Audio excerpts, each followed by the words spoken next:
Hinahanap pa rin namin siya. Dear Ate Hope, ako po si Miguel, 24 na taong gulang, panganay sa 5 magkakapatid. Lumaki kami sa isang maliit na bayan sa tabing dagat, kung saan ang bawat umaga ay binubungad ng hampas ng alon at halakhak naming magkakapatid habang nagtatakbuhan sa buhanginan. Ang dagat ang naging playground namin, ang aming kanlungan, ngunit ito rin pala ang kukuha sa isa sa amin. Si Andre, ang bunso naming kapatid, ang pinakamasayahin sa aming lahat. Siya ang may pinakamalakas na tawa, ang pinakamatapang sa alon, at ang paborito ni Papa sa pangingisda. 6 na taon na ang nakalipas mula nang mawala siya sa amin, ngunit ang sakit ay tila kahapon lang nangyari. Araw iyon ng pista sa aming bayan. Masaya kaming magkakasamang nagpunta sa dalampasigan upang maligo. Maganda ang panahon, maaraw, mahangin, at malinis ang tubig. Masayang lumalangoy si Andre, palaging nauuna.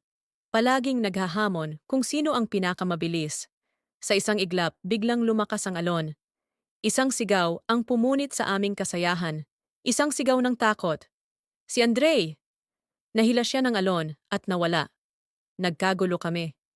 Pilit naming sinisid ang malalim na tubig. Pilit naming hinanap siya sa bawat sulok ng dalampasigan. Tumakbo kami sa mga mangingisda, humingi ng tulong. Naghanap ang buong bayan, pero kahit isang bakas ni Andre, wala kaming nakita. Lumipas ang mga araw, linggo, buwan, at taon.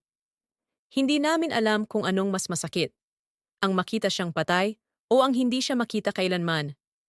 Hanggang ngayon, umaasa kaming isang araw, magbabalik siya, kakatok sa pintuan namin na parang walang nangyari. Lagi naming iniisip, buhay kaya siya? Naligaw? O tuluyan na siyang kinupkop ng dagat? Tuwing dumadaan ako sa dalampasigan, pakiramdam ko ay naroon lang siya. Nakatayo, nakangiti. Hinihintay kaming hanapin siya muli.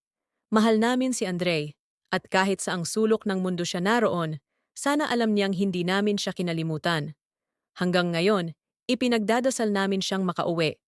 Pero kung hindi na, sana naman ay nasa payapang lugar na siya. Hanggang ngayon ay patuloy pa rin kaming nagdarasal na sana nasa ibang lugar lang siya, maayos ang kalagayan. Ate Hope, paano nga ba natin tinatanggap ang pagkawala ng isang mahal sa buhay? Kasi hanggang ngayon, hindi ko pa rin alam kung paano.